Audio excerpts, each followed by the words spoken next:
Good day, Summoners. Raabemaster here, bringing you a guide to begin owning with Jarvan the 4th in 5 minutes. Let's begin. Jarvan the 4th is a champion who can be built as a pure tank or an AD-focused bruiser. He's equally seen in the top lane and in the jungle, but has also been known to go mid from time to time. Jarvan is picked because of his powerful initiation, great early mid-game team-wide steroid, and the ability to achieve the manliest dunks in the game. Skill build. Jarvan's skill build in the lane is as follows. Max Dragon Strike first, then DEMACIAN Standard, and leave the shield until last. Grab DEMACIAN Standard at level 1, however, because it gives a lot more utility than Dragon Strike does, by granting vision from a range and giving your team a good steroid for level 1 team fights. You can either pick up your shield at level 4, or give it Skarner's E treatment and completely ignore it until level 13, as neither the shield nor slow is very impressive. Jungle Jarvan skill build is completely up to player preference. Maxing out DEMACIAN Standard first gives a better clear speed, whereas maxing Dragon Strike gives higher damage ganks. You should get your shield at level 3 or 4 depending on when you are going to gank for the slow.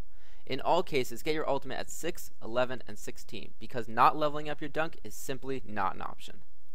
Itemization. Starting items for laning Jarvan include Cloth Armor, Longsword, and Crystalline Flask, all with their respective amount of health potions. From there you can go damage with a Brutalizer, hybrid with a Phaedra Hex Drinker, or pick up some defensive clear, like a Giant's Belt, Chain Vest, or Negatron Cloak. Also, picking up a couple Doran's items can give you some great cost-effective stats, depending on how well your lane is going. Boots for lane Jarvan are Merc Treads or Ninja Tabby, and the decision depends entirely on the enemy team comp. Jungle Jarvan should start with the normal, Machete, and 5 health potions. Rushing Boots of Mobility next is a great choice as your ganks are strong, and this will make them even stronger.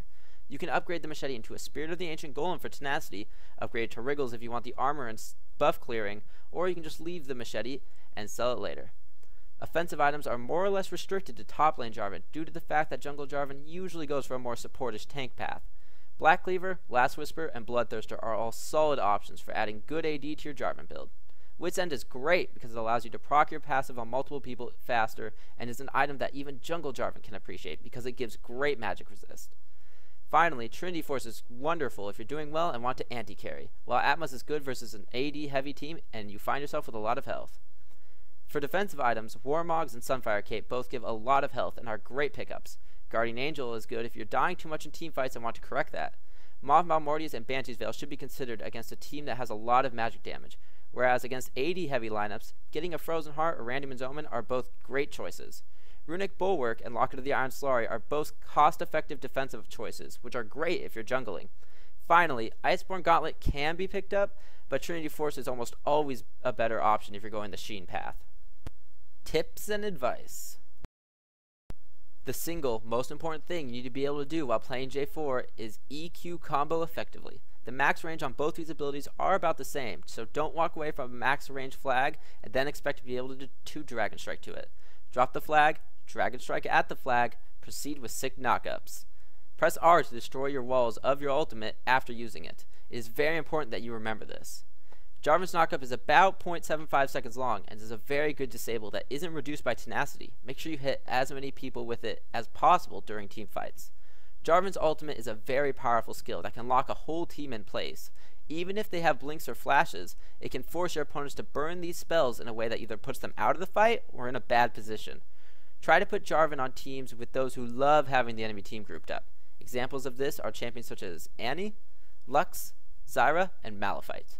If you have a Jarvan and Thresh on the same team, then you can have walls inside of walls. Wallception! Yeah, just kidding, it's still called Inception. Jarvan's ultimate can be used to pin down carries and kill them if you're playing the anti-carry off-tank Jarvan, or it can be used to keep bruisers and assassins from going after your carries during teamfights if you're playing tank Jarvan. If you can, while ganking as Jarvan, try to initiate with your ultimate so that they burn their escape to get out of your ultimate. Then you still have your EQ combo to CC them. Normally, when people say you're helping, it's a good thing. When you're playing Jarvan the 4th, it is not a good thing, especially if said directly after trapping your allies inside of your ultimate. If you're getting chased, a fun way to escape is to ult the person chasing you, then EQ combo out of your ultimate, leaving them trapped. This is less effective against those with a way to get out of your ultimate, so wait till they blow those cooldowns chasing you. When clearing the jungle, try to rotate your auto attacks to different monsters in the camp. This allows you to apply your passive as many times as possible. This can help your clear speed early since it's not that impressive, being almost completely auto attack reliant. If Jarvan goes for more of an AD centric build, he will be a terror mid game. but late game he will fall off because he doesn't have the survivability to dive carries as the game goes on. Flash, EQ combo into ultimate gives Jarvan some of the longest range initiation in the game. Be wary of your positioning as a carry. Thank you for watching. Subscribe and like for more awesome guides and the best League of Legends shoutcasts on YouTube. You can download the document below to access a more detailed guide explaining the decisions made in the video. I'm also accepting clips to be featured in future guides. Check out the link to the forums below to find out which champions I'm looking for and where to send the clips. Now that you're armed with the knowledge of this guide, Riot is going to need to find you greater foes.